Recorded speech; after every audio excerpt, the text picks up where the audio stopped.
إن شاء الله عن قريب تنحسم هاي الحالة. فمن ذاك اليوم لهذا اليوم احنا ما تفارقنا ابد، يعني لا بالدوام تفارقنا ولا بالبيت تفارقنا.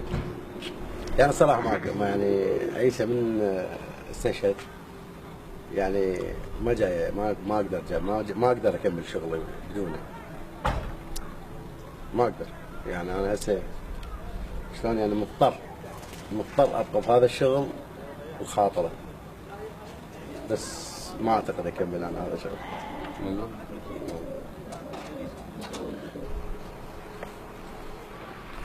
بندقيته وين راحت؟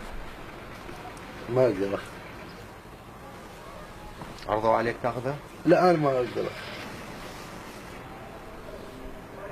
يعني ما شايل فد شيء ذكر؟ لا انا يعني من راح حتى قبل حياتي،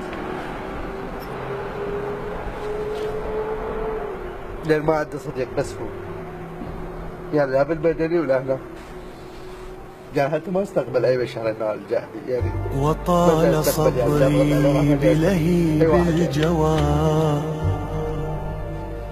لا في السماء أنا ولا ذي طوى، طال انتظاري وأنا في رحيلي